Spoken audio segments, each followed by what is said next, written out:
Welcome everyone.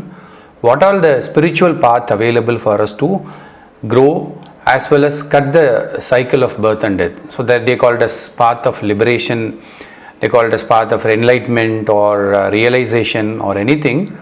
If you want to choose a very specific spiritual path, there are multiple methods our ancestors have documented and they have given us. They have classified into 4 different buckets.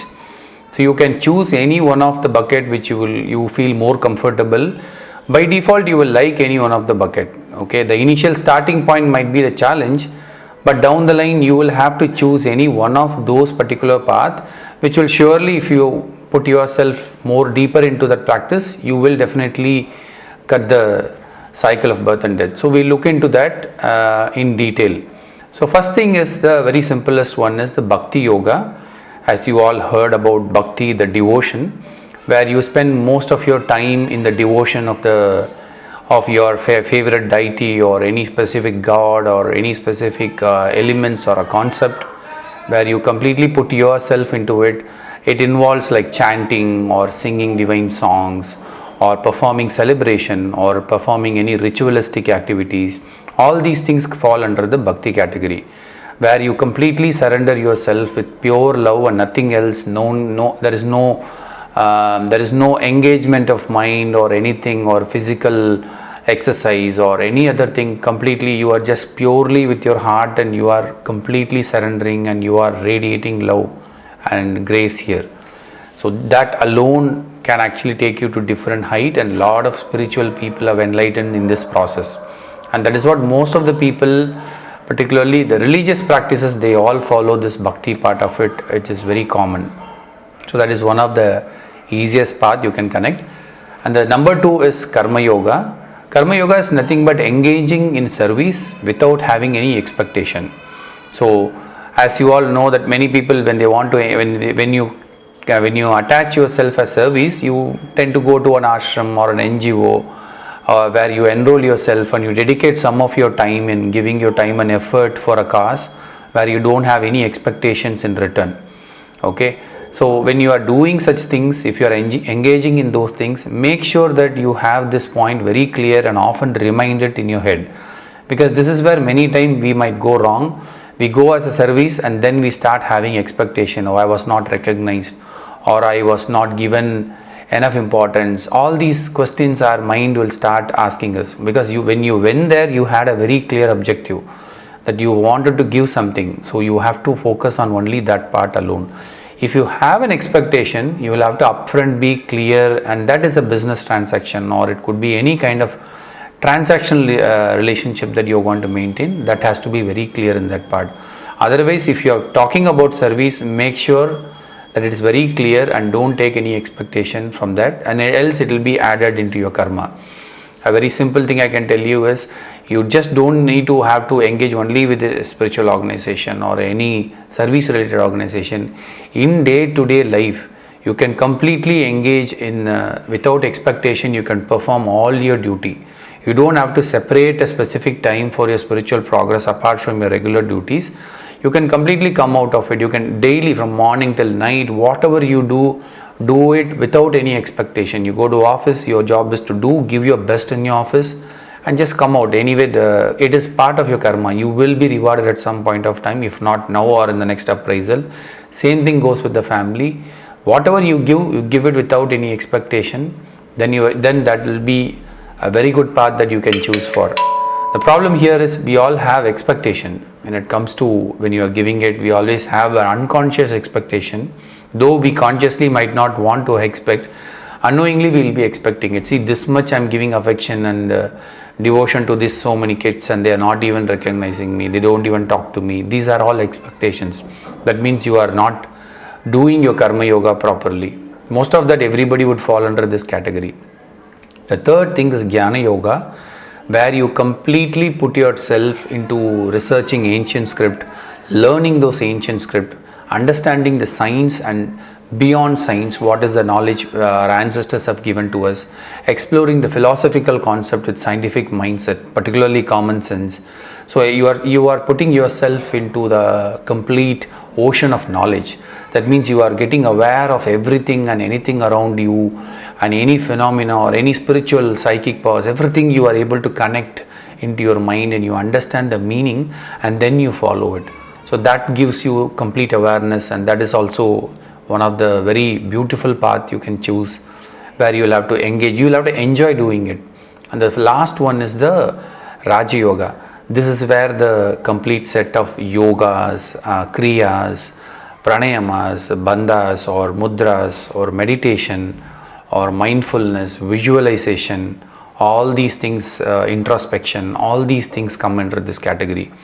Okay, so inside, if you go to yoga, again there are like multiple 8 limbs of yoga, and asana is one part of it, niyama and dharana, you have samadhi, so many other practices are there. If you take yoga itself, there are multiple schools here. You have Krishnamachari school, in that you have multiple division. So it is not just that yoga means, many people confuse that, they think like it is only that asana. It is not that. Till you're preparing your body for a longer meditation. So that is the practice what they do in Raja Yoga, and you can choose any of these paths. So total I've shared you 4 paths, and this is what is being prescribed and written in all the scripts. Karma Yoga, Bhakti Yoga, Jnana Yoga and Raja Yoga. Now the challenge here is, which one is suitable for you? That is the very big challenge here. The very simple answer I can tell you is, you are the best judge here. You don't have to follow what works for others. Everybody has their own way of looking at the world. They have come for a different purpose. They have their own baggage to burn, and they have their own preferences. So you don't have to worry about what others are doing it. What works for you, you will know it. In case you are confused between any of these methods, then you can try all these methods. Maybe you can try, set a time frame, like say 1 mandala, I'm going to practice one particular thing. I'm going to completely put myself in love and devotion and grace. See how you feel about it. Then you go to the next one. You can experiment, nothing wrong in it. But once you do it at the end of the cycle, you should be clear. You will know which one you enjoy doing the most. That is the most important point here. It's not about which path will take you fast to the destination, because we don't know, and nobody has given any formula, and we don't know the secret of nature, how it works. You will have to put yourself in the path, and you will have to see where you enjoy doing it. Because if you find bhakti is lot more easier and you are convinced about it, but you somehow not connected towards bhakti, that at some point of time you will accumulate a lot of deeper frustration and depression inside you, and you will give up that path, and you might badmouth about it. The best thing is what is useful for you, where you enjoy, so that you will never get bored of it, and every time you are waiting to get an opportunity to go back and do it, then that is the path for you. So try experimenting it. At some point of time you will find one path, you will feel that is a lot more clear, you are enjoying it. Now coming to the third stage of it, you will have to be very clear, and you will have to be committed to that path. Give at least 2-3 years of time frame to go deeper into that practice. Okay, the beauty is, in any path you choose and any practice you have been using, for example, you have taken Bhakti Yoga, you spend 2-3 years more deeper, and suddenly you feel like you have to switch to Jnana Yoga, where you want to learn about the scripts and you want to understand, like you are singing a divine song. Now you want to go behind the song, the knowledge, the vibration behind it. There is possibility that you will make a natural transition. So the path, these are 4 different vehicles available for you. You start with one car and you're going in a direction that might be suitable for that particular terrain. And then once you reach certain height, once you offload certain baggage, then you can switch to the different set of vehicle which is for a different set of purpose from that point of time. So it is natural for you to switch somewhere later, but you will have to make that intuitive call. So you have to pick a path, stick on to that and give your 100% into it, and then your intuition will become a lot more sharper. It will start filtering out many information in front of your eyes. Though you can't express it to people, you will start seeing things clearly, and your conscious will guide you to your guru or a teacher whom you are looking for. If it is needed, if the soul is seeking for a teacher or a guru for that particular knowledge or particular practice or initiation, your intuition will automatically guide you. In many cases you might be your self guru, your own inner guru will be guiding you. Okay, so you can be going in that particular path, and then you can graduate, and slowly at some stage you will reach a spiritual path. You will know, this is what I enjoy doing it, and you'll end up doing it rest of your life, and gradually that part will become bigger part of your life, and slowly you will fulfill all your duties. Many people confuse that if you choose a spiritual path you have to forgo or let go all your bondings and relationship. No, you have to perform all the duties. That is at most important. That is why you are born in that particular environment and setup. Apart from doing it, you will engage more and you will become a lot more detached and you will see a lot more clarity in life. I hope this clarifies you the various paths available for you. Pick and choose anything, but do not mix any of these things together or do anything in combination. Maybe initial stage for a starter it might be useful, like you might do asanas, kriyas and other things, and then you might actually go to bhakti and completely love and surrender, and then you might come to selfless service.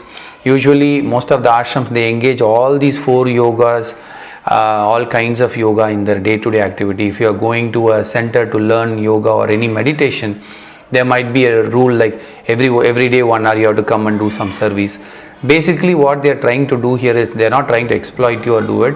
They want to show you multiple doors here. Somewhere the trigger will happen, somewhere the inspiration will come in your mind, or somewhere you will feel this is the right thing for me. So then you have to go to the next level and engage in that process. I hope this clarifies your doubt, and that's one of the beautiful questions that's asked in our WhatsApp groups, and I thought I'll make a video around it. It might be useful for many people, and do share what kind of path you are choosing it and what stage you are in and why you have chosen that path. This might help others to inspire and continue their journey. Thank you all. That's all I have for now, and I'll meet you in another interesting topic. Thank you and bye.